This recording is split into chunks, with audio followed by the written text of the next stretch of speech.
Hello and welcome back to Podcasting is Praxes for part 2 of the awards show. Happy New Year, I guess. I'm David, my pronouns are he and him. I'm James, my pronouns are they and them. I'm Jamie, my pronouns are he and him. I'm Rob, my pronouns are he and him. And I'm Alistair, and I'm finally a he and him. 5 fucking hours. Yeah, we were recording this after we've done the episode and things are not good. This is attempt 9 to do the transition. This is what peak performance looks like. Yeah. Rather than labour this point anymore, and so that we can all go to our fucking bed, here's part 2 of this horrible episode we recorded. Enjoy.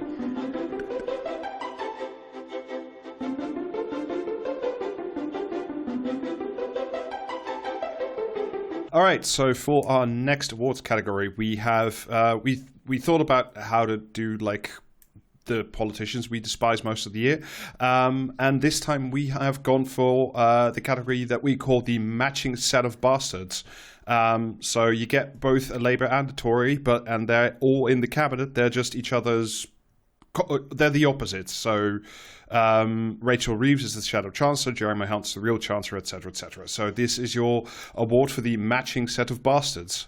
Beginning with, then, Rachel Reeves and Jeremy Hunt. Rachel Reeves, of course, is the leading architect of Labour is now pro-business, and I mean that in all the senses of the word. And it's good that all the Corbyn voters left, because they were not, pro-business enough for us. She's actually right about that one. Sorry, she is right about that. She is right about that. But who needs voters? I mean, well, you sounds like you populism. can replace them. Exactly. Yeah. She spent a huge amount of time this year talking about the importance of sound money and fiscal discipline. And every time Labour says something that even has the remotest glance of something that might be called hope, she just steamrollers in to say, "Don't think we can afford that." Sound money is like fucking cryptocurrency, but you play it on a gramophone. Yeah, old timey, a very confused dog sitting next to it. Yeah, absolutely. Whenever I hear fiscal discipline, I just hear a fucking mental whip crack. You have welcome to World Cold Gore whip crack, except it's for fiscal discipline, you know? Now there's a callback. Yeah, there's a deep cut. That's a very deep cut for the people who do also, write in if you got that one. Yeah, if you play one of those new King Charles coins backwards, you hear who kills Diana, but Satan tells you.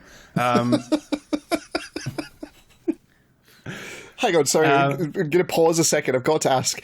I love that you felt the need to clarify, but Satan tells you. Who else could it be if you played it backward? Charles. Jesus. Paul McCartney. The triumvirate's all here. The guy who did 4 minutes 33. And as a last a bit for making her part one of the contenders is when early in this year when everything was closed with Corona and everything. And some people said, well, maybe we should raise some taxes to pay for everything. Not that that's how that works, but never mind. So when people were proposing new taxes on buy-to-let and investment were proposed, she said, now is the wrong time to raise taxes because we need people to spend money in this economy. So you can't tax landlords ever, essentially. Not even to pay for fucking pandemic. Because they're famous money spenders. Where does she think the government gets its money from? Mylene Klass.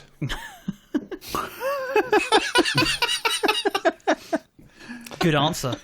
And this is, of course, the matched pair of bastards. So her counterpart is Jeremy Hunt. Saved maybe by the fact that he's got a good last name for pronunciation. For one, I still haven't forgotten the imposition of the shit new contracts for junior doctors. That was in 2016, but still, fuck you. Huge big friend also this year of the war in Yemen and of the Saudi government overall. Although hilariously did manage to run on a ticket for this year's Tory leadership election post Liz Truss called Win Back Trust, where he got booted out in the first round, which was very, very funny. And of course, I had a quick look. Yes, he's a When, landlord. comma, back truss. But yeah, he's also a massive landlord who bought a string of properties at a discount from a Tory donor this year, which is fucking incredible. Excellent. Though kind of par for the course, I suppose. Right, so that's your first pair of match bastards. So Reeves and Cunt, the second right? pair. Yeah, the second one is David Lammy and James Cleverly over at the Foreign Office. Oh. This is a David double Lammy- whammy. David Lammy this summer initially refused to support a strike by BA check-in staff. When asked about it on the BBC, said, "No, I don't. No, I don't. It is a no. It is a categorical no." And then later walked it back, claiming he misheard the question. I mean, he's just a massive overcunt, like just a completely flexible, ideology-free And zone. extremely authoritarian as well. And wildly authoritarian. Yeah, years ago, it doesn't count, I think, for this award, but he said it was harder to know for BAME people how hard you can hit your children, because the rule of law is that you can hit your children up to a reddening of the skin. So it wouldn't be that easy for BAME people to know how hard they can hit their children. Fucking hell. Here's a thought. Maybe don't hit them at all. Just a thought. Well, you know. But that's communism. No, communism is when you Alistair, make the skin go red, like Yeah. Communism is Scotland, apparently. Fucking hell. I mean, to be fair, this was in the aftermath of the London riots, where his first thing was that, BAME parents don't discipline their children enough. I mean that. Oh, holy shit! God damn! This That context somehow made it worse. Yeah, this has always been David Lammy's thing. It's like you should be able to beat the shit out of your children. Yeah. The other thing he really loves, by the way... he will come up later. But he really loves taking money for speaking engagements. I had like a quick skim through the They Work For You website, and like I can't list them all because there's way too many speeches. But among the greatest hits are nearly 3,000 quid for speaking an hour at Facebook HQ, or in the US, I can't recall.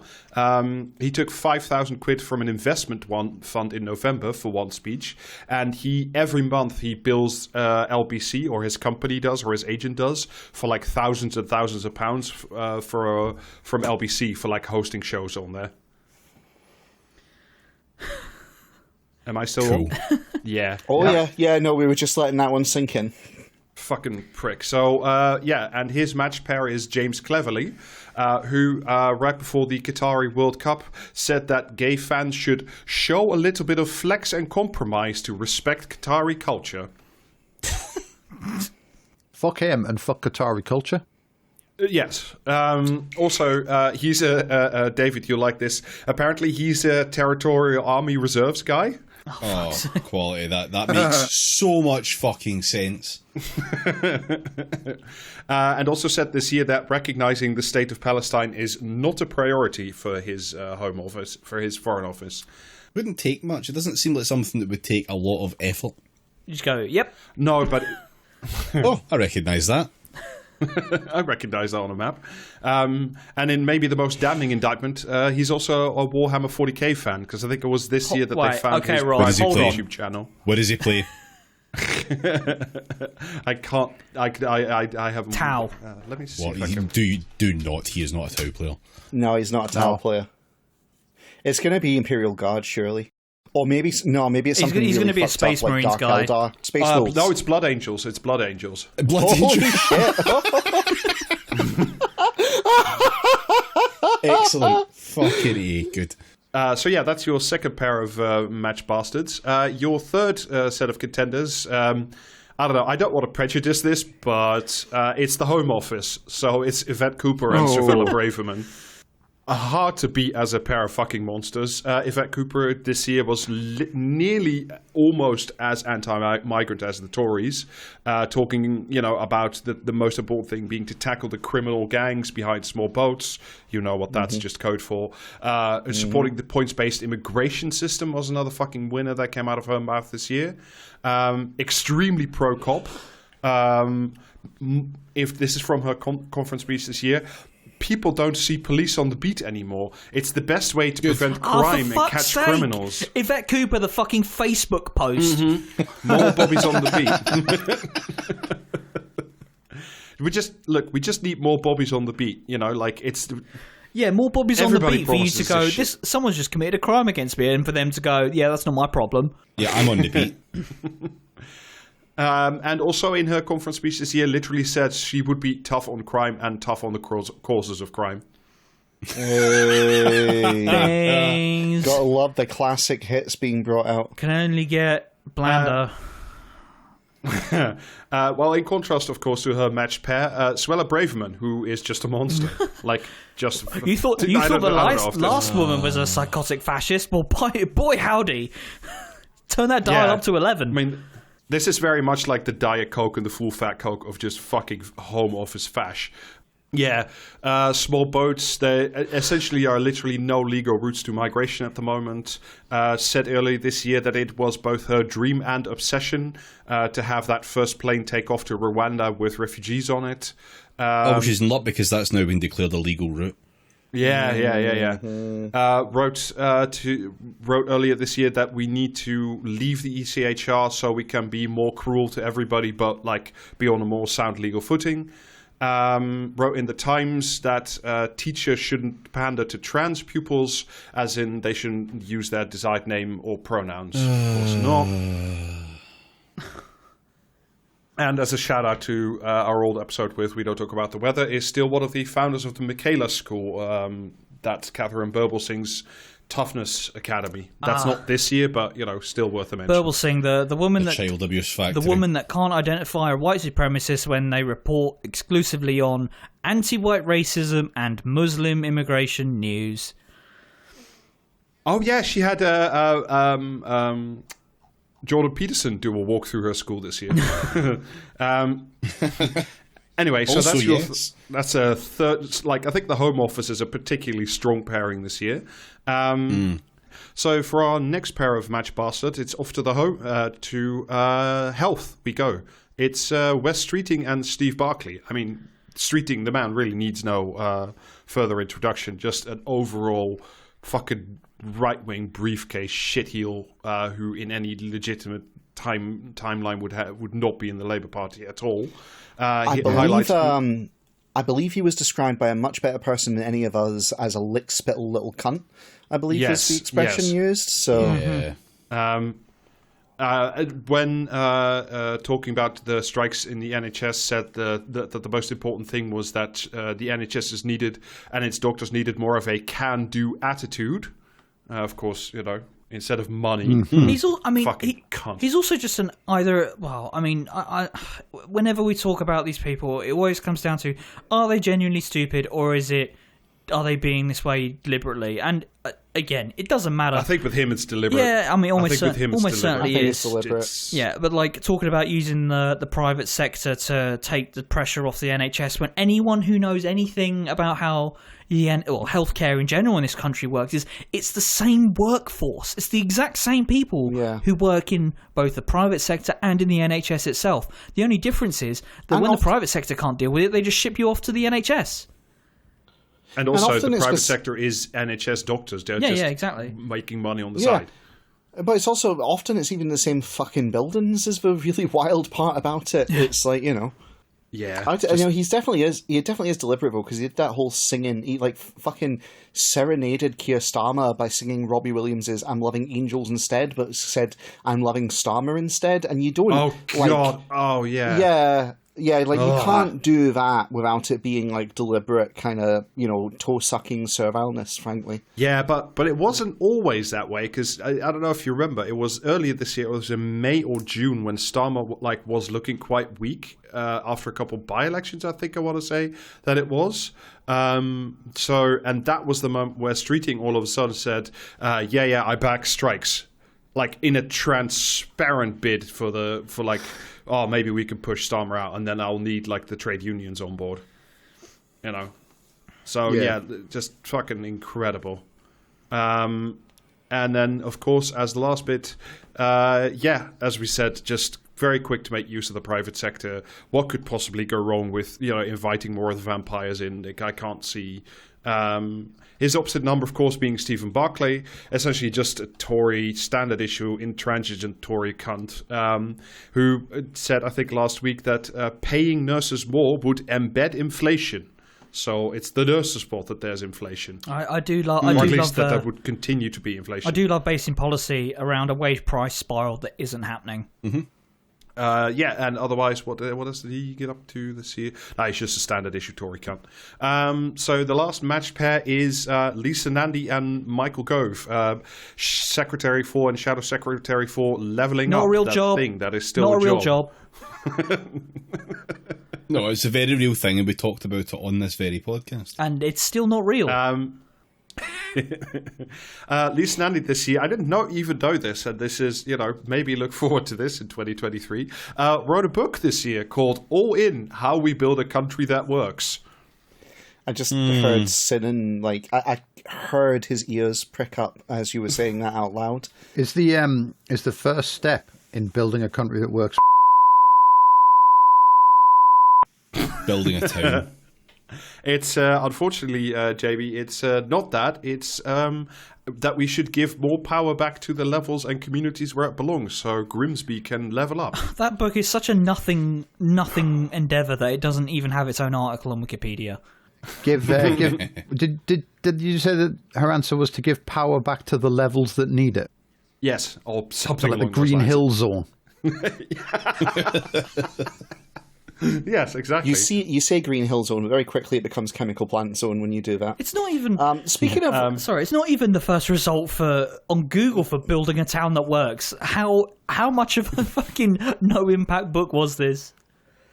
SEO is my passion. Also, in all seriousness here, genuine serious question, what is the appropriate level? Because last time I checked, there's a fucking Tory council which is about £500 million in debt and bankrupt as of today. So, I'm just really curious about where they think this falls exactly and how they plan to work it. It's good news, Alistair. It just came on sale, and it's 17 quid, 16.99 in hardback. Yours to get. Why? Well, that's Alistair's Christmas present sorted. I know we are the deranged minds that are end up buying this book, but who is buying this book other than people who we will read it. I'm not so sure about the buying part. But who is reading this book that doesn't know Lisa Nandy personally? People who call themselves policy wonks. Seb Payne, that little shit who just left the FT. Oh, yeah. Thank fuck for that. Don't remind me. But why is fucking Seb Payne not in the fucking journalist bit? Also wrote a book. Why didn't we by get the to way, pick this year. Seb Payne? Oh, Technically fuck not off, a journalist don't do anymore. that. Do you think Lisa Nandy's read it? Probably not. I think, yeah, just bits of it. She wrote a nice introduction. She just did Control F towns and made sure that number was high enough. And according to her Wikipedia page, also supports ethical interventionism as a foreign policy. Oh, I'm sure. I'm sure she has only ever backed interventions that were ethical. I will not be looking more into this, and I'm sure that's fine. Remember the old adage, there's no ethical interventions under capitalism. And on being named Leveling Up Shadow Secretary, because that was just happened earlier this year, and I quote, "I said you can keep all that right and left line. This is the Labour Party moving north. We are getting it out of Westminster." Twirling towards freedom. And of course, her counterpart, Michael Gove, essentially just for being Michael Gove. I don't think I need to explain this any further. Just Islamophobe, right-wing shitheel, The only good thing he did, I think, this year was to get divorced. Lisa Nandy and Michael Gove, with the department being leveling up, it's kind of funny to me because the department's leveling up, but in practice, they are just the most vibes-based ones of these we've gone through. It's just fucked vibes for both of them, the others you can point to actual concrete shit that's really truly terrible, but in these ones it's just Michael the closest Gove to concrete shit you're getting in leveling up is going to be a fucking battery factory that doesn't exist. Yeah, exactly, right? Mandy, towns, ethical interventionism, we're moving north. Michael Gove, it's just Gove. It's like, there's nothing there. Coke. Yeah, I was just trying to see how I could work that. Lines, towns, lines. Lines, yeah. The neon synthesis. A neon right, genesis, so if you will. If you are doing a line of Coke off the mirror side of neon, oh man. We can only dream. I think we dream. did that joke before. I've got certain deja vu. I'm sure we cracked that joke when we were initially talking about it. We've never recycled a joke on this podcast, and we're not about to start. Moving on. Every single horse here remains unbeaten. Yeah. So yeah, that's your matched pair of bastards. Rachel Reeves and Jeremy Hunt, David Lemmy and James Cleverly, Yvette Cooper and Suella Braverman, Wes Streeting and Steve Barclay, and Lisa Nandy and Michael Gove. So pick your poison. I mean, it Streeting. really is a. I mean, Streeting is obviously very bad, but Barclay is just like generically bad in that he's obviously a Tory. But like Cooper and Braverman, what a matchup! Me and Alistair are strangely in sync this episode. I'm honestly feeling like it's Cooper and Braverman, like by a country mile. Not even close to any of the rest. Well, I want you to consider like how the white hot heat you should hold in your heart for Wes fucking Streeting, and then act accordingly. The Home Office, like cunts at the Home Office, will come and go, but there'll never be another Wes Streeting. The little hamburger shagging prick. You're making a compelling argument, Jamie. Go on. Yeah, I think it would be remiss of this podcast to not correctly award the hard work that future Labour leader and Prime Minister Wes Streeting have done to earn. Oh, actually, you know what? You made a compelling argument there, which is that Wes Streeting's tried harder for it, and he absolutely has. I think Yvette Cooper has also tried very hard to be. Oh yeah. Like a feminist Wes Streeting, essentially. Oh, That, which is a dark thought. that's a very dark thought. Yeah. I don't think you're wrong, though. This is. I think this might be the toughest category so far. yeah. I'm going with Wes. I'm going with the McShittle. All right. So that's 2 for Wes. I think I'm gonna have to cave. I think Wesley gets it. If this Alright, award if- were any other than the matched pair of bastards, Wesley would get it. But I think it's the culmination of the two. Like this, it's the stack that does it for me. Greater than the sum of their Yeah, parts. Yes, well, exactly. look, the three of you have voted for Wes Streeting, basically, and I think I'm going to join with Rob, and I'm going to say Yvette Cooper and Braverman just to have a solid second place, because they definitely feature. Yeah, okay, fair. Honourable mention. Yeah, honourable mention Cooper to them. and Braverman. Or dishonourable mention. Cooper and Braverman on the actual rules of the award, and Wes Streeting for excelling right past that for being such a fucking cunt. Just for dragging Stephen Barclay across the finish line. Yeah, I know. Absolutely dragged him across the line, in isn't the he? three-legged race, Streeting is ahead by 100 metres, with Barclay screaming as his skin's being torn across the pavement. Yeah, okay. All right, cool. So that brings us to the next award, which is the fuck it, just give me the monkey's paw. I don't care about any of the consequences. Let's just fucking get rid of it award. We got quite tired at this point in picturing these awards. This is the award. We didn't steal at all from We Don't Talk About the Weathers awards for things that should just fuck off. Just never want to hear about it again. Fuck off. It's quite a list, I've got to say. It is quite a list, and I'm gonna say like some of this stuff is like very small potatoes compared to some of it. So yeah, we'll deal with that as we go. So first up is crypto. Yeah, Spoke about crypto already. Do we need to say anything more on this topic? I think, No, Nah. just fuck Do off. I think one thing I would like to, the reason I would like this one to fuck off it's because they're all paedophiles. is, well, also yes, but the fact that it's now at the point of like state legitimacy.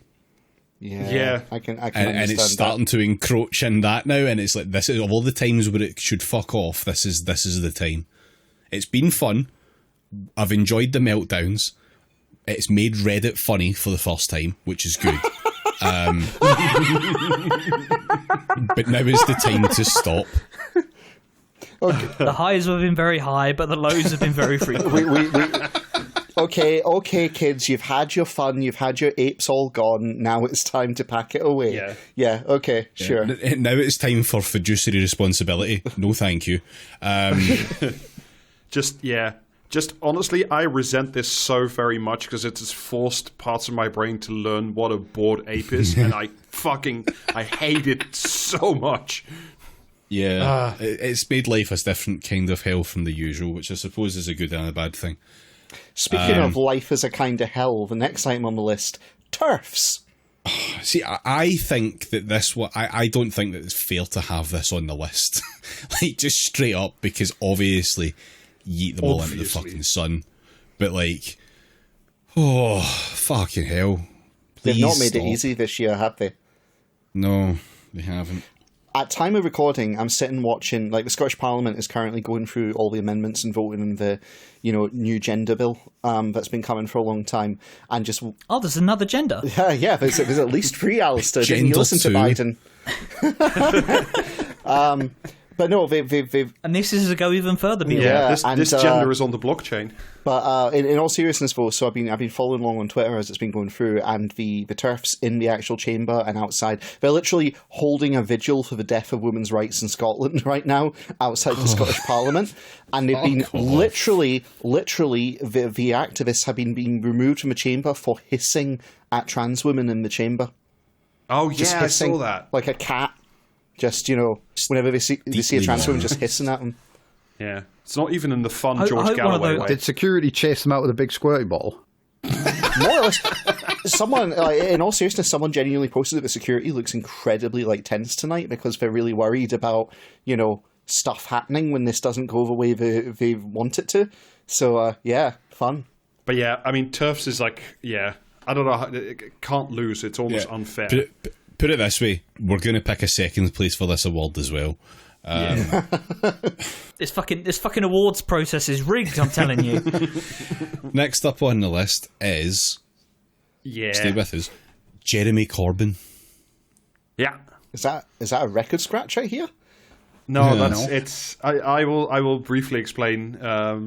I put this one on the list. It's not that I have any particular resentment against Jeremy Corbyn, the man, or even Jeremy Corbyn, the previous Labour leader, but the thing that needs to fuck off is this endless fucking conversation among, I don't know, maybe just the people I see on my timeline, but like the British left in general, about constantly looking back at 2019, constantly saying it was a hoax, constantly saying it was a scam, constantly, atting fucking Ian Austin in the middle of the night saying, well, it's like, there's no point. Stop. So you're saying needs to fuck off.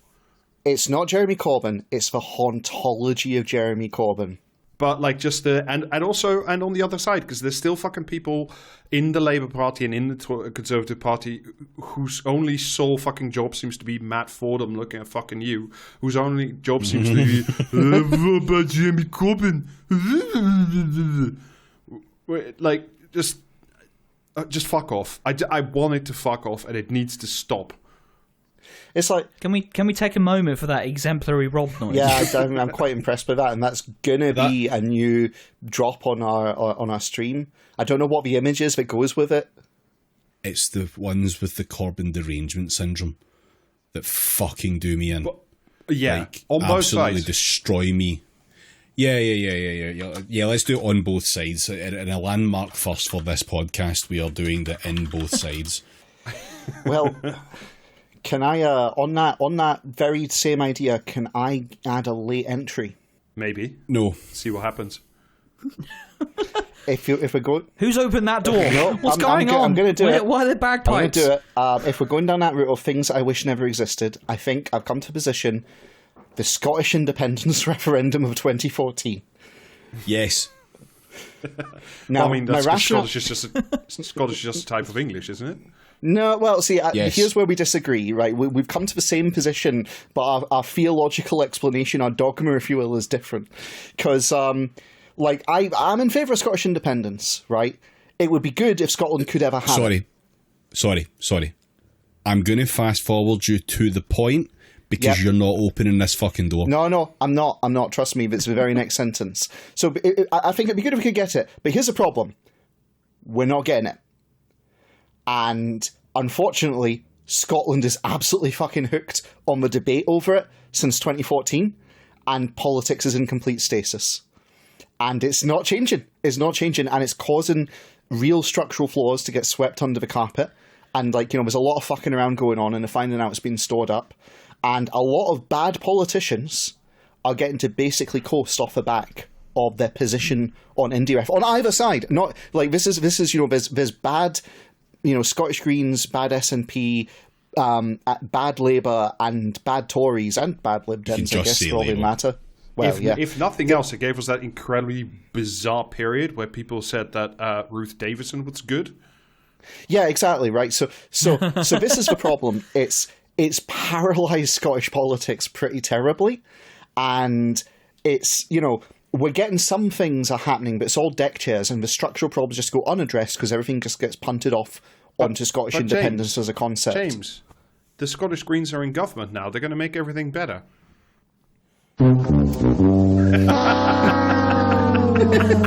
I was playing Along Dark the other night, and there's a challenge mode in it which I completed that Alistair will like, which involves you... It involves you at the start of the challenge being mauled by a bear, and that's just what appeared in my head unbidden, Rob, as you started talking about the Scottish Greens in government there. So thank you, Rob. Thank you for that. All right, let's Right, hammer well, the if goal. we're naming things we want never to have existed, I'm going to nominate that fucking fish that came out of the ocean on the land and the Big Bang. All right, okay. There will be a third place for this award. Okay. Next up, Rob, I think this was your edition again. COP climate conferences. Yeah, or just these big international fucking summits. This year in Egypt, of all places, where they just literally used media bloggers. Is this the thing where they pretended that there'd been a fucking Tom Clancy event and had to hustle Rishi Sunak out of the room? Mm-hmm. Yeah, I think all of his team come in and just ran out the room with him.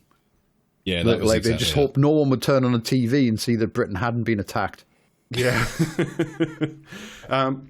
No, this is essentially we've been doing these fucking international summits once a year, every year for the last 30 years, and nothing fucking happens, because all that happens during these fucking shows is just it gets sponsored by, I think this year in Egypt, the main commercial sponsor was Coca-Cola, who got to put their fucking branding on everything.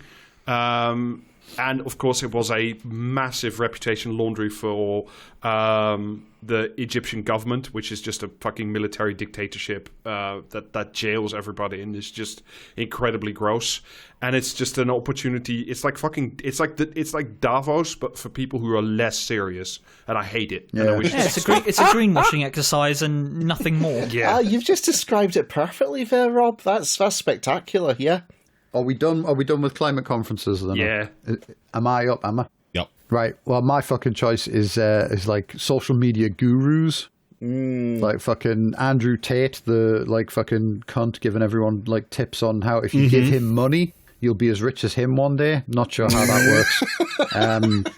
Presumably once you've paid to get into the war room or whatever the fuck he calls his nonce club, he teaches you the secret of trafficking women to start a webcam business. Doesn't he have a thing where you can...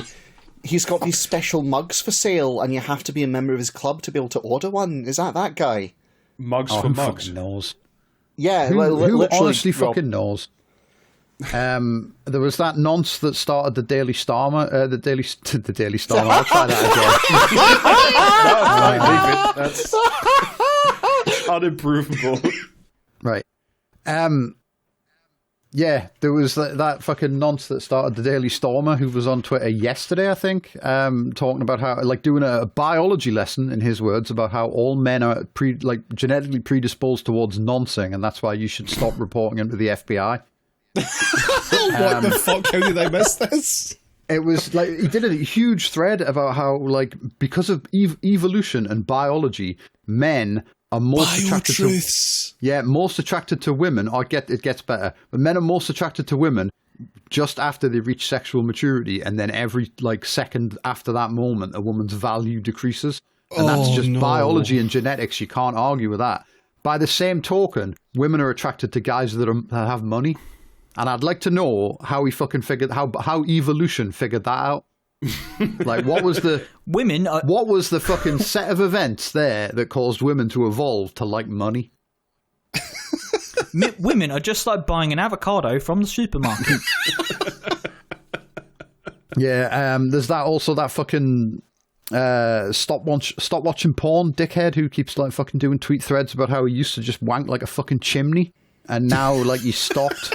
And you should stop too. And if you just give him some fucking money or whatever, he'll tell you like how to buy. He'll sell you a pair of custom-made anti-wanking mitts. I guess I don't know how how his system operates. And then all the millions of fucking accounts that post a picture of a woman and go, "How would you see her at the fucking like they see her at your divorce hearing? How do you open?" You know, like fucking just herd the lot of them into a rocket and fire it into a fucking wall. Hey, do you come here often? Yeah. Does I mean he must do? Just checking. Does Jordan Peterson fall under this? Because he's fucking. I was thinking that. Yeah, he absolutely does. Oh, I think. Yeah, he's a type absolutely. of guy. Yeah, he's a very specific type of guy. He's the beef type of guy. He's definitely he is a guru. Beef and benzos. He's in that guru category, almost certainly. Oh yeah.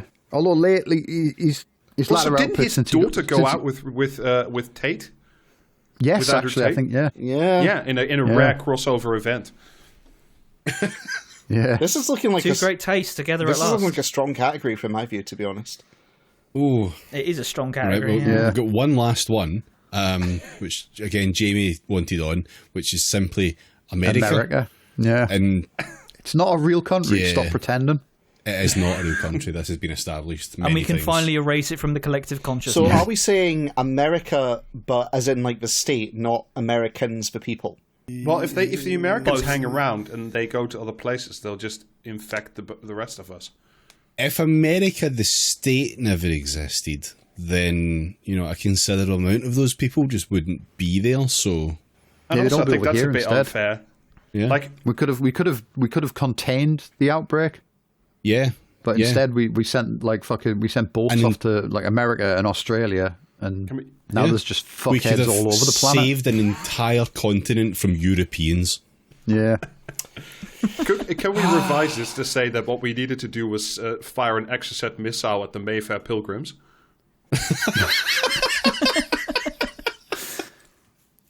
Just like give all the Native Americans like Exocet coastal batteries for like 200 years so they can sort their shit out. Give the Native Americans actual Tomahawk missiles. Yes. But no, I mean, like, it's America, the state, because like nothing fucking good has ever come out of any American like policy ever, as far as I'm aware. Just cutting about the fucking planet, sticking their oar in where it's not wanted. But Jamie, I think you'll find they defeated the Nazis, didn't they?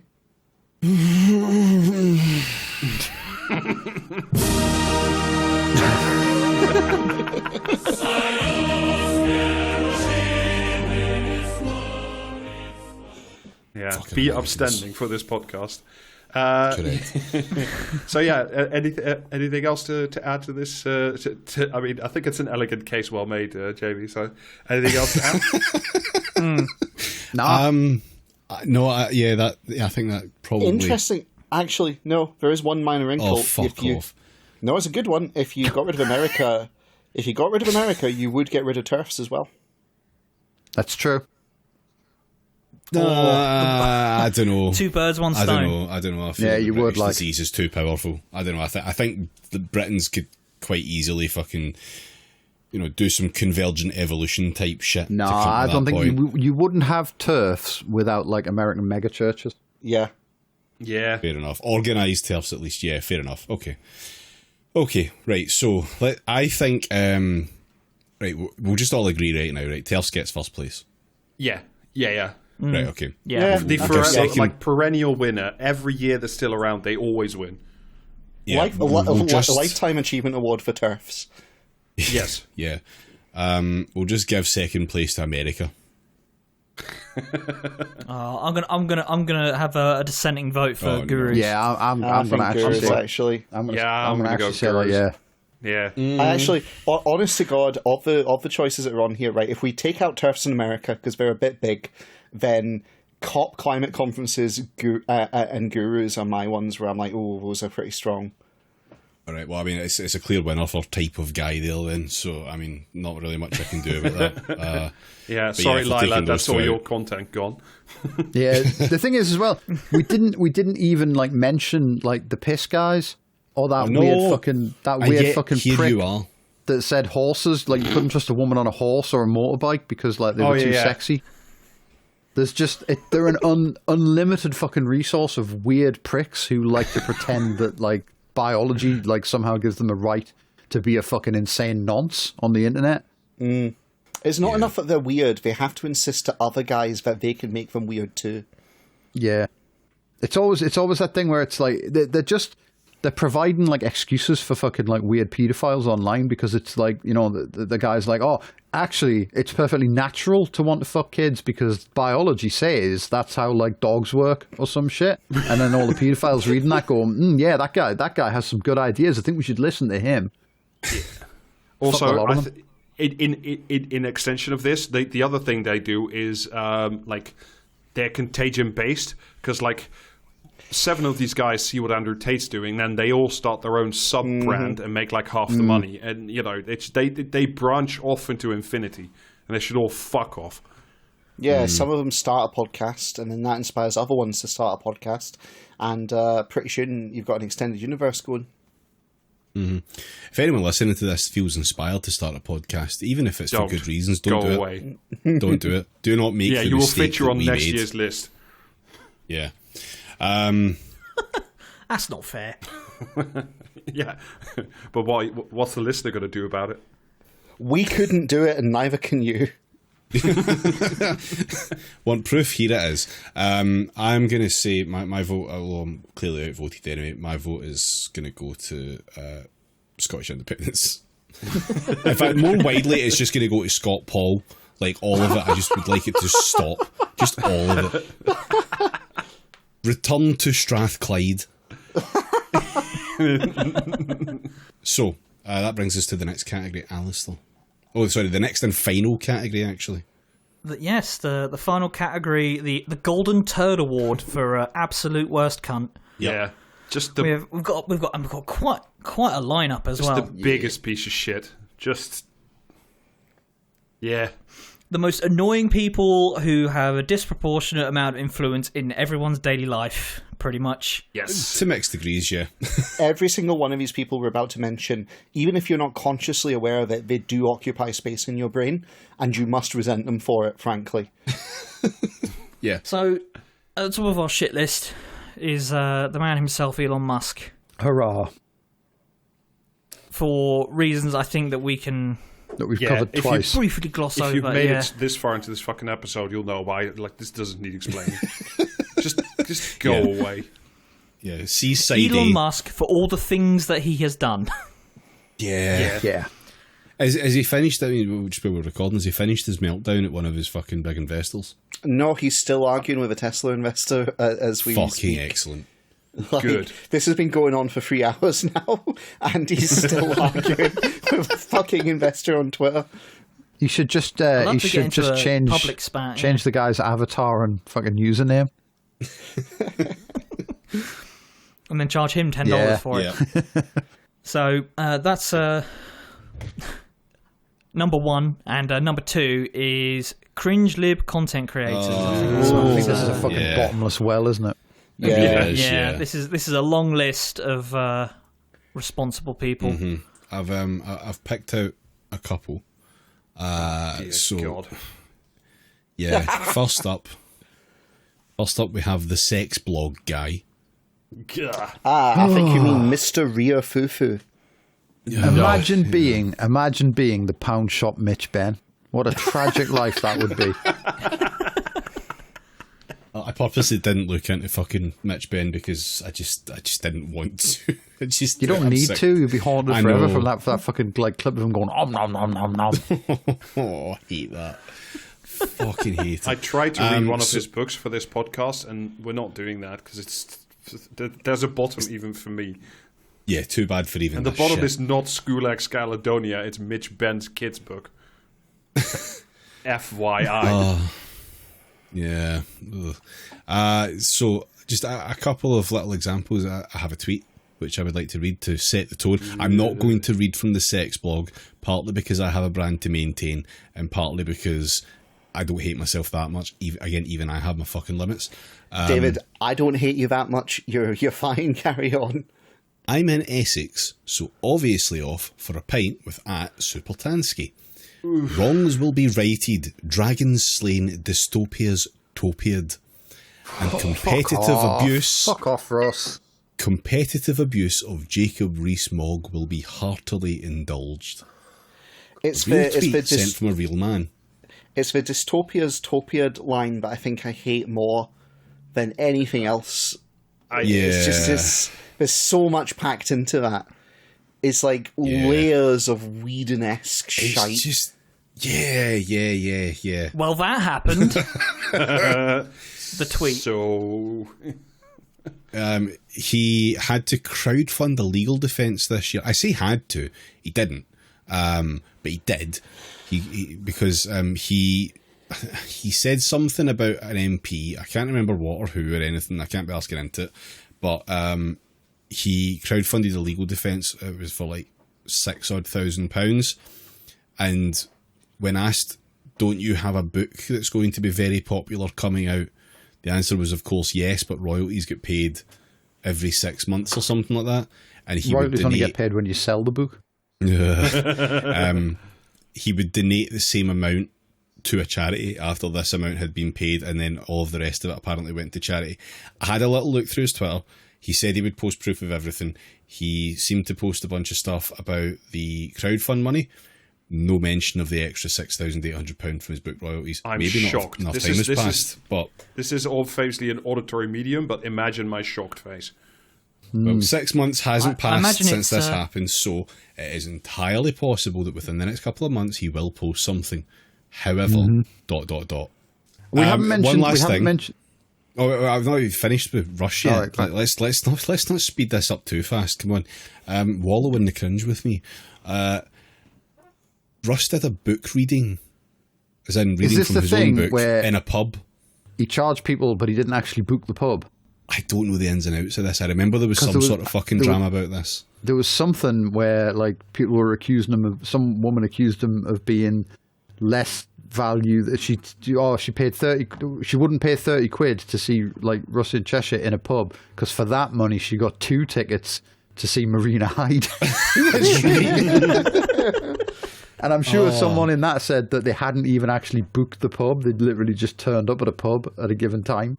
See, the thing about liberal economics is that everyone is a rational actor.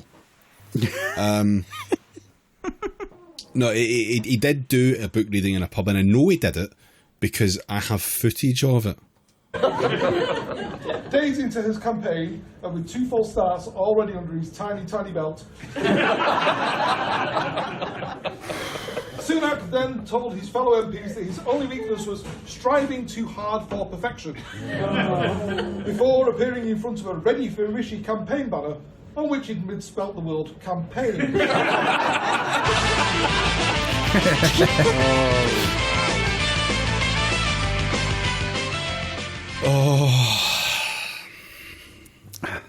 Good shit. Lovely. Yeah. At least he didn't say cockwomble, so that's something. Well, I feel so blessed. Yeah. Next up, because this is a wide category, so we need to include, a few people so that we don't have any sort of like sample bias, is Must we, Supertansky. though? Oh, Yes, we fuck must. off. Supertansky, who was caught out this year for an old tweet when someone asked, "Okay, I'll bite, who was behind 9/11?" To which she said, "The American government, Israel, and Saudi Arabia." All right, cool. Yep. Very normal. Very normal. Read the back half of that tweet, David. I'm sorry, but not even they can defy the laws of physics. I'm pretty sure her defense of this was that she was like extremely unwell and she was watching like Loose Change and she was like nodding along with it. This is her version of Febby's heated gamer moment. Like, it's just like, what the fuck is that supposed to be? Like an anti-Semitic conspiracy theory is what it's supposed to be, David. Well, yeah, like, I mean, fucking hell. Just posting that outright and fucking, it was 2019 as well, of all times. Just wild. Wasn't a defence that she used to be a Corbynite? Yes. Yeah. Oh, I hadn't heard that. Oh my god. It was from the start of 2019, and back then she was a Corbynite. That's why she believed like Israel did 9/11. Oh my god. Because I don't know if you remember, but Jeremy Corbyn used to say that every fucking chance he got. Another thing that we've had is there was a kind of protracted, like, you know, your usual content creator on social media whose like entire thing is content creation, having a moan about the engagement and the algorithm, etc., etc. Her engagement cratered because she blocked almost fucking anyone who's ever liked a tweet that's remotely critical of her. She's famously bad for it. And then she started moaning about her engagement. So that was good. I enjoyed that. Also, just a little peek into the Patreon. No, sorry, not the Patreon. A little peek into the coffee. Because, of course, you create content, you should get paid for it. Fair enough. So, I'd like to introduce you to the top tier of membership called Fuck the Tories, because I'm sure it does that. Oh, that's like, hey, didn't somebody write a song about that? We'll get there. 40 Ghost pounds of a Christmas month. Future, is that you? Yeah. £40 a month. Yes. Oh, David, what kind of fabulous rewards do we get for this tier? See a behind-the-scenes insight into my ridiculous life, featuring blog posts. That'd be depressing. Featuring blog posts, exclusive content, and my writing, which is not on Twitter or anywhere else. Because they wouldn't have it. Because is it the writing that's her writing that she considers too shit to be on Twitter? Because that's a bar, motherfucker. No, it's too long. Once Elon Musk drops the new 4,000 characters per tweet limit, she'll be all over that shit. This tier is more collaborative, with ideas considered for content and new videos. Tell me what you think matters. Wait, so wait, hang on a tick, because I'm snapping. You pay her 40 quid a month to come up with shit ideas that she can steal. Yeah. You're just her It's content exactly like simp. when Limp Bizkit lost the guitarist that wrote all of their songs, and so they did a tour around like various guitar centers in North America where people would come and audition, but before you had to play original compositions at the audition, and before you played them, you signed a thing that said they owned them. The Fred Durst of the digital age. Oh, that's at least one patron gone. So long, Nick. It continues. There's more. I'll follow back on Twitter and TikTok. I have too many to keep up usually. You will also see friends-only videos on TikTok. Oh my god. In this tier, there will be exclusive requests and direct messaging available. Ideas considered for content, direct messages, exclusive requests, join my community, exclusive content, behind the scenes, merchandise, follow back on Twitter. Why is merchandise like only available if you give her 40 quid a month? What the fuck? It's just starting a It's what cult. other dude with the whole, you can only buy my special mug if you like. They're all the same. These grifters are all exactly the fucking same. To be fair, as far as we know, she hasn't trafficked any women for a webcam business.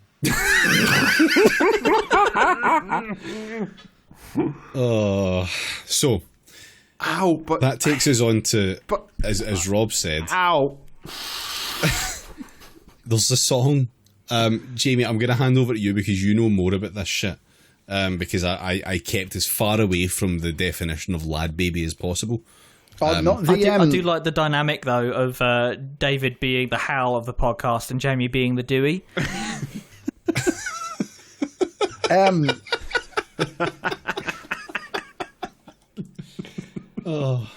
Coming up on 3 hours and 30 minutes, and we're breaching the silly threshold. Well, I don't actually know the song she was on, because I'd only heard the fucking one about the sausage roll cunt. It's just the thing. It says, I did actually watch it. I sat through the whole thing. It's some annoying voice saying "fuck the Tories" over and over again to very some basic music, and intercut with just some of her TikToks. Class. Wow. That's that it. is It's my just some of her version of TikToks. hell. Yeah, Did the cunt and the gang have to pay 40 quid a month to suggest that to her? What we do is we see how well it does, and if at any point she unfollows them, we know. But yeah, so they were doing all right this year as far as I was concerned, because they did a song called Sausage Roll Cunt about Lad Baby. There are 9 fucking layers of imperceptibility to this. What the fuck is a lad baby? It's a fucking cunt, basically. Right. But importantly, not one of the cunts. No. So is it a K or a C? No, it's just a regular cunt, C. yeah. Regular C Okay, cunt. got you. Yeah. Yeah, so Lad Baby is some fucking blogger, right? Like, he had a blog, he had a kid, he decided, because his kid was a baby and he was a lad, he was the Lad Baby. So already you fucking hate him, right? Just instinctively, Okay. yeah? And then he got popular on social media, whatever that is, and then did a charity record in fucking 17 maybe? It was years ago, where he just replaced, it was I Love Rock and Roll, but because rock and roll has the same syllables as sausage roll, it was I Love Sausage Rolls. And wow. Yeah. My And thus a creativity is media peaking. empire was born. Yep, a media empire was born. They got they're like millionaires now. They did a fucking. They always do it for the Trussell Trust as well.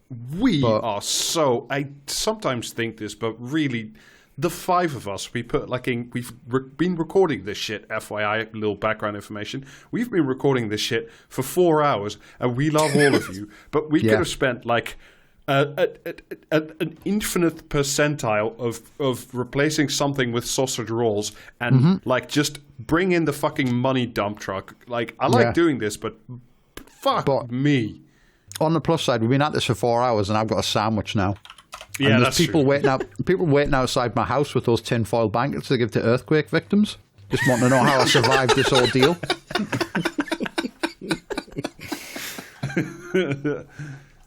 So where the fuck were we? I don't know if we're at this point. Yeah, the Lad Baby. Oh yeah, the Lad Baby. Right. So 2019, they did a. I don't know what fucking song it was they did in 2019. It was about sausage rolls probably. But they were doing a song, and it was for the Trussell Trust, and it's because people are using food banks. It's terrible that people have to use food banks in Britain. And then there was a bit in the Guardian on the 20th, the 20th of December 2019. Oh no, right, okay. So it was actually I Love Sausage Rolls was 2019. So. Lad Baby released I Love Sausage Rolls the day after the UK election. Said Mark Hoyle, the Lad Baby, "We were really worried about whether it would get lost in what was going on, but I think the country needed something to have a bit of a laugh about. Just a tiny bit of a laugh, mind you, right? You know what I mean? Like a fucking atom of laugh. However people felt about the government, this song hopefully gave them a reason to laugh and a reason to donate to the people who needed it most." Here we go. Of the new Conservative administration, Hoyle said, "I'm sure they're going to do a great job." Pressed on whether a government that introduced austerity would do anything to mitigate the issue of food poverty, he said that the nation had to have faith that the right people had been voted in. He declined to state who he had voted for, so it was the fucking Tories, but clarified that he had voted and that it was important to do so. Lad Baby's aim with the single, said Hoyle, was to offer a break from politics. This is the single that's raising money for food banks, mind you, right? It's a break from politics. So much of the last few years has been dominated by Brexit and what's happening with the government that so many issues, whether it be food banks or so many others, are taking a back seat. We didn't want to involve politics at all. We wanted to focus on the people who can't eat. I want you to fucking... Oh, fuck off. Also, I wish cats ate this guy's face. yeah, also...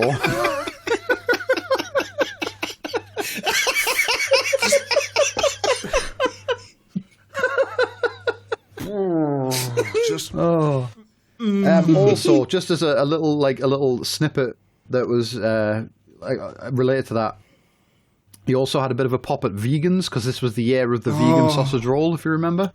Oh my No, god! I don't want to remember that.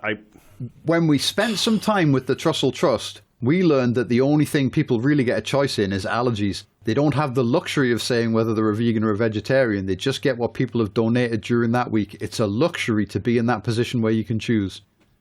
So thanks for that, mate. Yeah, it's a luxury to It's fucking good to know. It's good get to know which a fucking publicity £1 million with. mansion off the back of a sausage roll song, and then tell people that like food banks are apolitical. You fucking cosplaying piece of shit. Yeah. Anyway, while I was down that rabbit hole, I went on the Charities Commission website and had a look at the Trussell Trust, and this, because I heard someone say on Twitter, this is unsubstantiated, mind, but I heard someone say on Twitter that they apparently charge food banks a yearly subscription to get help from them. I'm pretty The sure Trussell they Trust. do, don't they? Yeah, I don't know, but no anyway, idea. I couldn't confirm that. But what I could confirm from the Charities Commission is that for the financial year ending the 31st of March 2021, they received £56.03 million in donations and legacies. Does anyone want to guess how much they spent on charitable activities? Less. Go on. 15.58 million. Where the fuck did the other So- 40 go?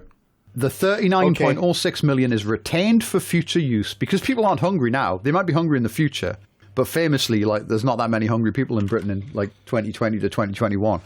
Hey, Jamie, just for record, by the way, consider it substantiated. I've just linked you a page from the Trussell Trust themselves. So, the support we provide is tailored to the things communities running food banks have told us they find useful. We ask for a one-off £1,500 contribution toward the cost of helping set up a food bank, because the resources needed to get a food bank running cost us quite a lot centrally. After this, food banks give £360 a year to be part of our network.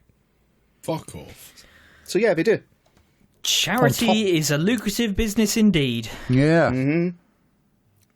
So yeah, just instead of buying Lad Baby single, give your money directly to a food bank or yeet it into the fucking ocean. Either of which would probably do more good. Or, and this is an alternative, and you know, you can get a cheap one, I don't really care. Hire an assassin and I will send you my address and you can come and kill me so I never have to hear about any of these fucking people ever again. Oh, we haven't even got into the cunts though. Okay, so Inception horn in reverse. Who are the cunts that were messing with Lad Baby? So Cunt and the gang did they got into like beef with Lad Baby last year. Right. Because Is it terrible to say that I've always just thought Cunt and the Gang were just fucking dross and just boring? Just Right, politics for boring people. Hold your questions to the end, please. Please stop interrupting the professor. Yeah, so they got into beef with Lad Baby one year because they did a song with Boris Johnson is a fucking massive gaping cunt or something. Yeah. And Lad Baby got quite offended about that because, like, you know, as we previously established, he quite likes Boris Johnson and thinks he's the right man to solve food banks. So he had a fucking pop at them and then they had a pop back. And anyway, cut to this year, they're releasing a song, Fuck the Tories, and the B-side is Sausage Roll Cunt, and it is about, like, Lad Baby.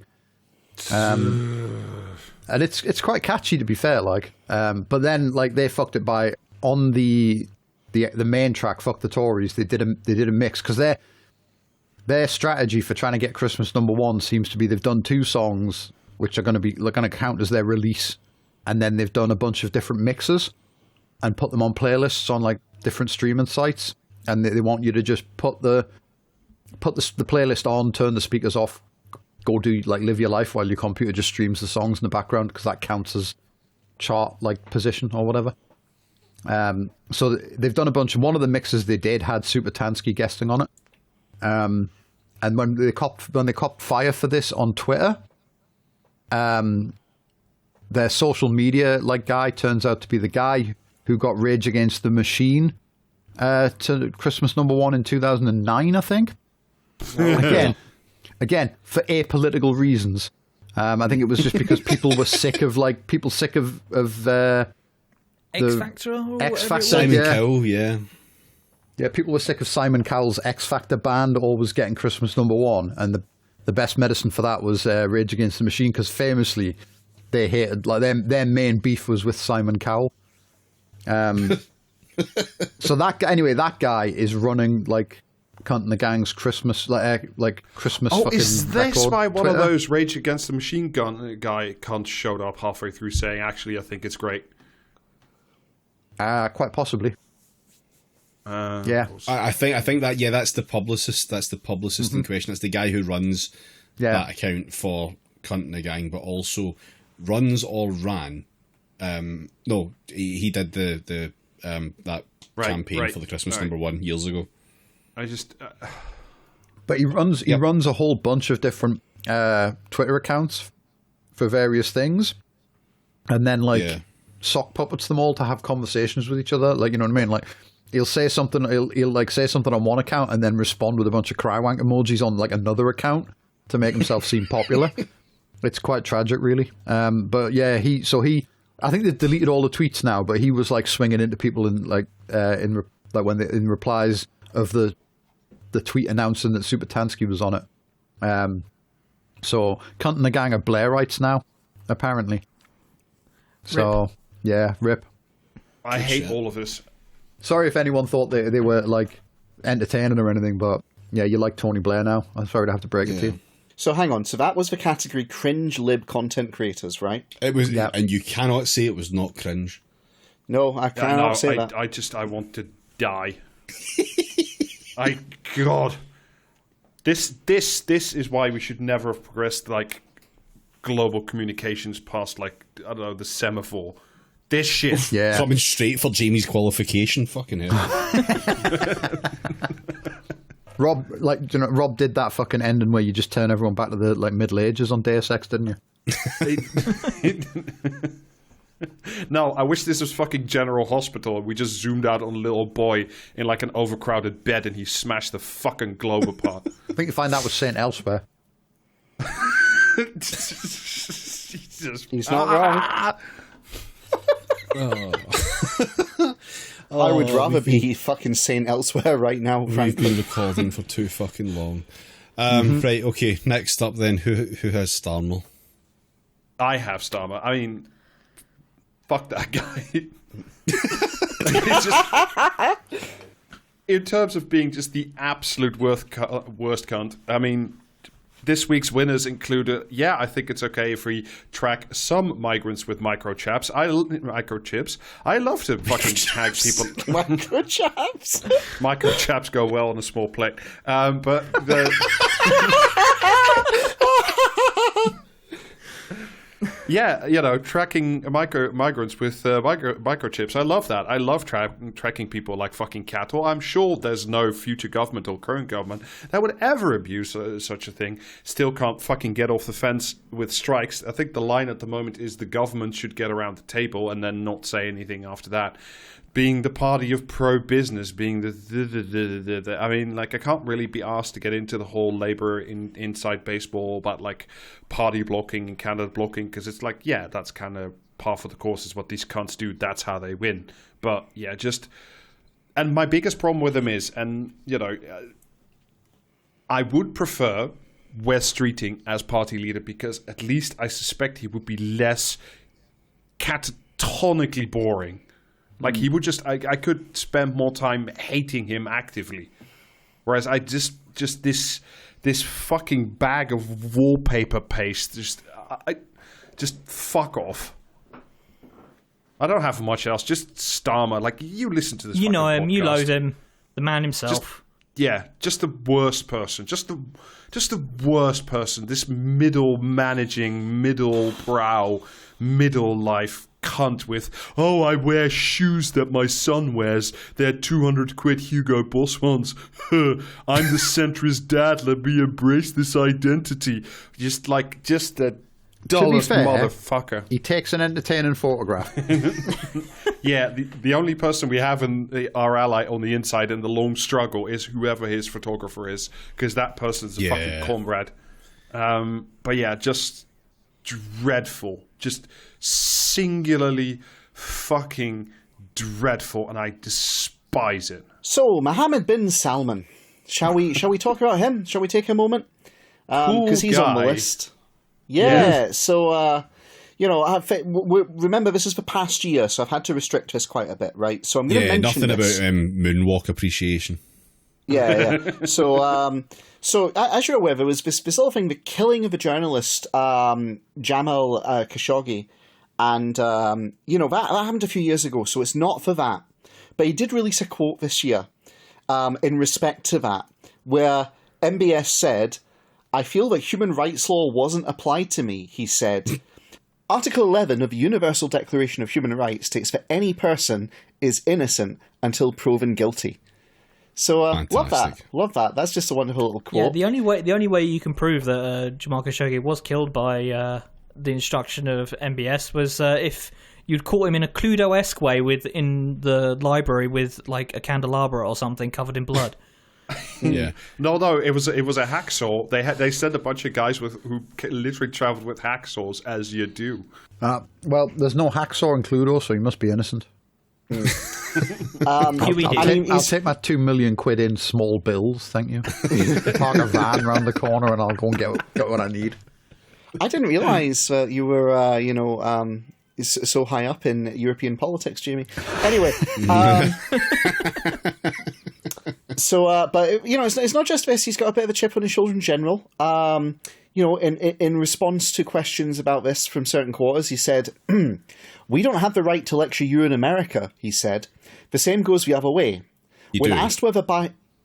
Yeah, everyone has the right to lecture Americans, I'm sorry. Yeah. When asked even whether Supatansky has that right, and that's really fucking saying something. Worst person you know, etc.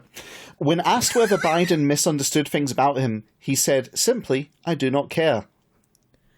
It is up to Biden. That's a pretty good line, though. I like that. That's like the one good thing. You do not, under any circumstances, have to hand it to him. It is up to Biden to think about the interests of America, he added, suggesting that if the American president wanted to alienate the ruling monarchy, then he should go for it. The two allies have long enjoyed close ties. 2 thumbs up from MBS. Yeah. Yeah. And So, also, we can't prove that it was him that posted that tweet that time threatening a 9/11 Canada. But yeah, so since becoming president, supposedly Biden's taken a tougher stance on, the wonderful bin Salman. I can't wait to hear what that involves. Oh, it's just, he's just saying, this was unacceptable, which, and just issuing criticisms, verbal criticisms, right? On notice. Yeah, he's on notice. But not for long, because just the other day on November 18th, can you believe it?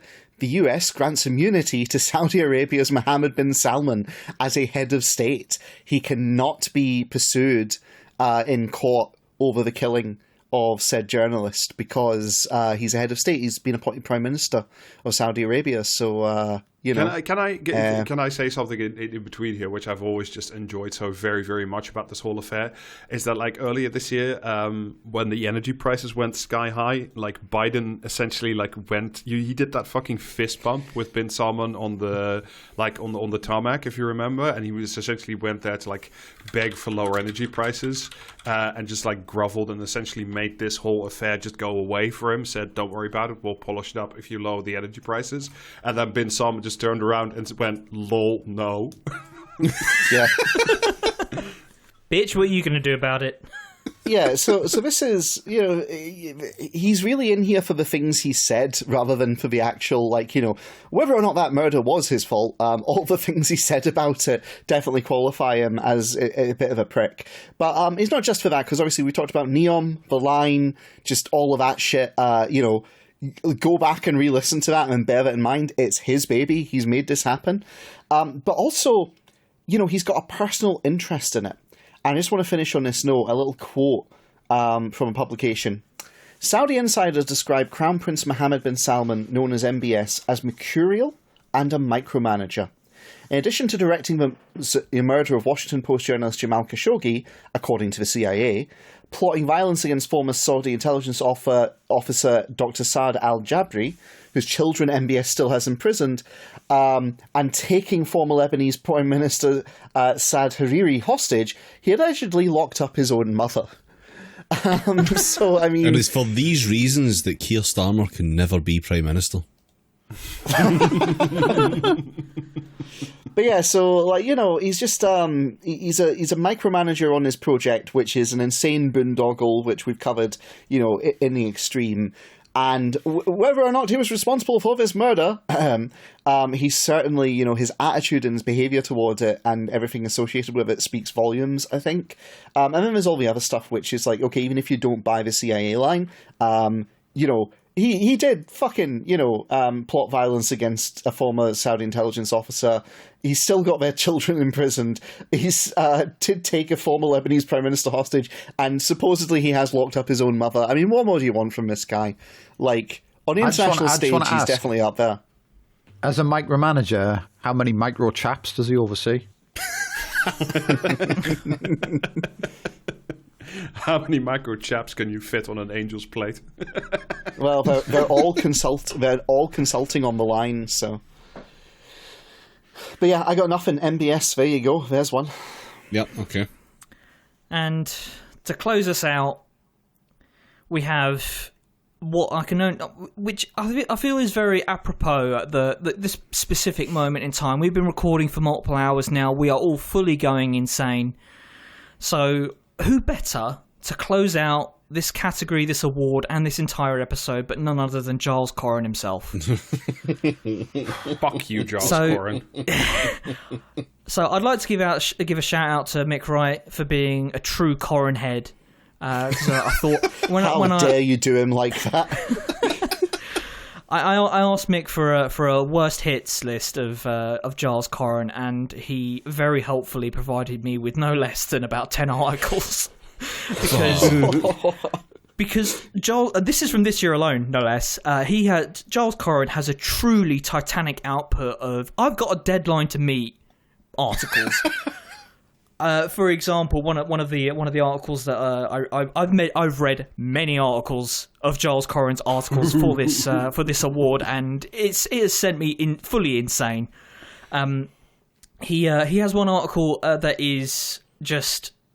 It is 2/3 of an article about him having to stop letting his second home in, I think it's the Cotswolds, because it's just in too much of a state when they go back, and they have to clear out all this rubbish. And it's like, okay, rich people problems, whatever. And then the last third of the article is inexplicably something about the vegan wing of the fashion community. And then another part about when he went to his local Waterstones. Are they like I'm not the reading it armed again, ones? Rob. I'm not reading it again. Another part about his local Waterstones, where they had the screens up to protect the people that work there from your vile spittle. Again, why is this in this article? And then the last part about did he consider it his basic human right to lean under the screen and spit directly at them? I mean, pretty much. And so the last little bit of this article is him being delighted that a former Bishop of Leeds has become a cardinal, in an article about him having to stop renting out his second home. I'm really happy about that. Read between the lines, he was renting the home to the cardinal. I mean, the man is nothing if not prolific. He has each one of his articles, every single one that I've read, the ones very helpfully pointed out by Mick, is very much. You sound less like thank you, Mick. It sounds very resentful, and I enjoy your tone. Well, who better to go to than the source of all things Corin? Yeah. But every single one of his articles has this, just vibe of I have a deadline to fill, so I'm just gonna write an article, not even a whole article sometimes, just 2/3 of an article about literally whatever is passing through my body at that exact moment. And it is all he's Adrian Childs' Wario. Yes. Essentially yes. He complained. He spent an entire article complaining about how he had to renegotiate his mortgage because his fixed term was coming up, and because he's got a £5 million home, if he didn't get through to the people at Barclays in a short enough amount of time, he might have to pay 20 grand more in his mortgage. Like these are the problems of one Giles Corin, a man who is very unjustly rewarded for just. Give me the most low-stakes thriller plot you've got. No, that's too low stakes. But Alistair, I'll give you low stakes, David, in a moment. Alistair, I just want to ask, like, does that article include like all the costs incurred for like lost and stolen cars? I mean, he wrote another article about how he got phished and all of his contacts in his email got a bunch of bogus emails and they tried to steal a bunch of money off of him, like because he just clicks through on the links, an entire article. Does this include the contact details and login of his fake Twitter account where he pretended to be a Polish plumber who agreed with Giles Corin all the time online? One can only assume. He's kind of obsessed with Polish plumbers, isn't he? He honestly, his articles are rich people problems and racism. He one of the first articles Mick recommended was from the 12th of December, which he is both racist to both Polish people and Brazilian people in one column. Just incredible ability to just churn this stuff out. So I want David. I said I'd give you an extremely low stakes excerpt from one of his articles. Oh please! So it's this part of the article is titled "More Fuel Me." Listen, this fuel crisis is not about me. We're a double income family with our mortgage paid off and our eldest child just started at the local comp. We have literally no outgoings. But yesterday, with actual snow on the ground, I thought it might be nice to have a fire in the hearth. So I went up to the Nisa for a bag of logs. £9, and he wasn't even joking. £9 for 9 wettish birch logs. But I couldn't go home without them. How would that look to my wife? We're too poor for a fire. They sell these logs for that price, so someone around here must be able to afford them. If not me, then who? Wait, but hang on. Did he just say he had his fucking mortgage paid off? What was the fucking other piece about him whining about not getting a guy on a mortgage phone all in time? People have been asking. What the I am upset about the internal consistency about Giles Corin columns. Please shoot me. I mean, he's such an odious writer that even the commenters on one of his articles found his article titled "Giles Corin in a cage fight. I'll take Mad Vlad over Truss." Just a stream of replies, saying things like "not funny," "tasteless," "shame on you, Corin." People in the Times who are subscribed saying these things. In comment or commentary at history, that's basically fucking unprecedented. I'd also like to take this moment to give an honourable mention for his dreadful novel from 2006 titled Winkler. Is this the one with the dick like a shower head? In particular, this line, his dick jumped around and rattled on her teeth. Yeah, like a shower head dropped in a bath. Alongside the huge run-on sentences.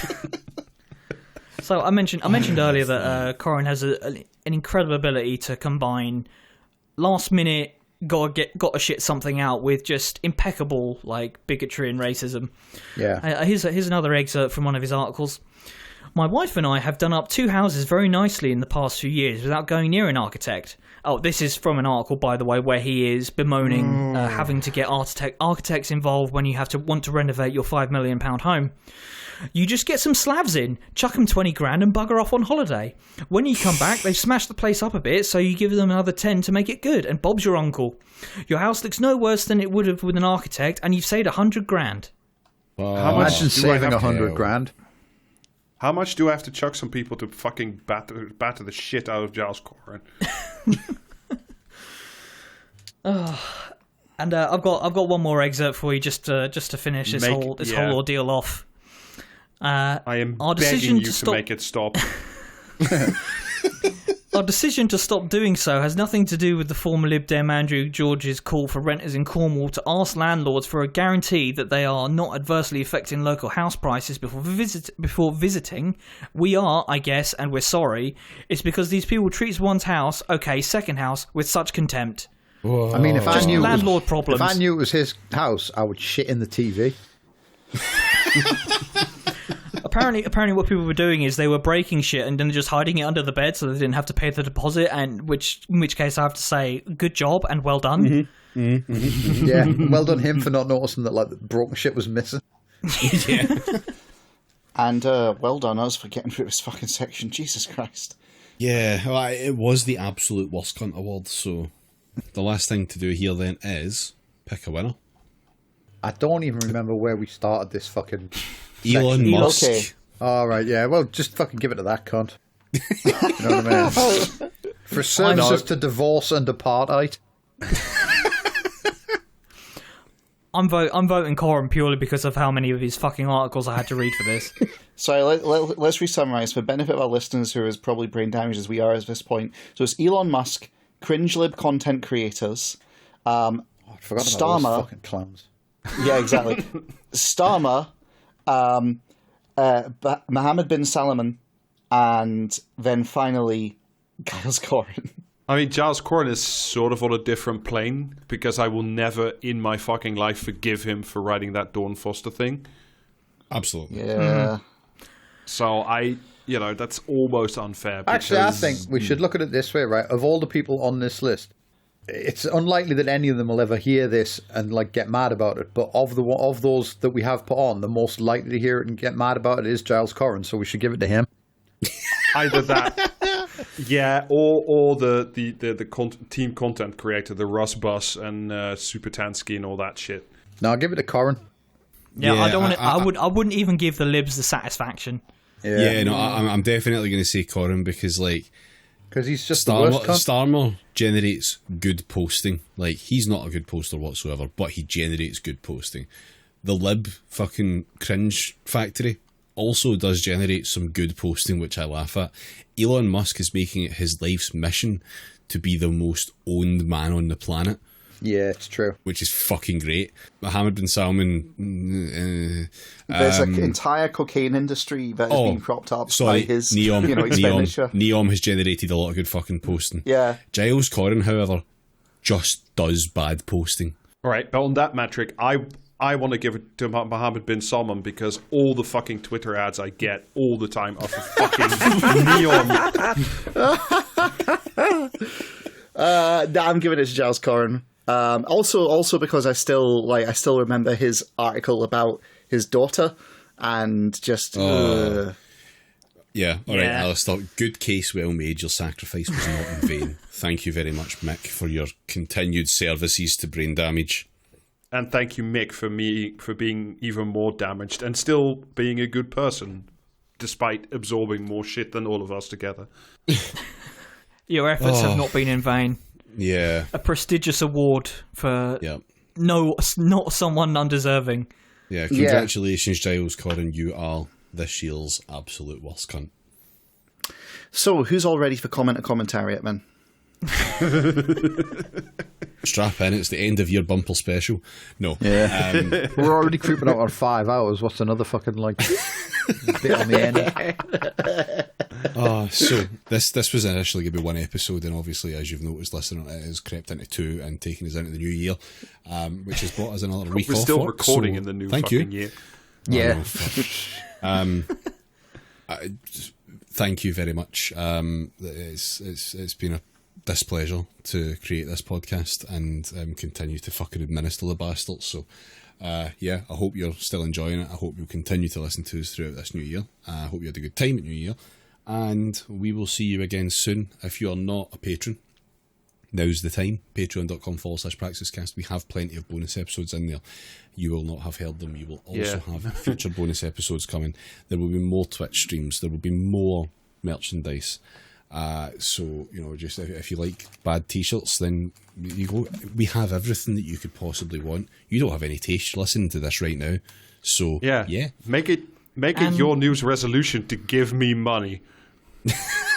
And on that note, to all of our wonderful winners tonight, if you would like us to rescind any of these awards, then make sure to subscribe on the Patreon, and then you can have a go at us in the Discord directly. Yeah, it is actually, we will rescind any one of these awards for a subscription at the £500 tier.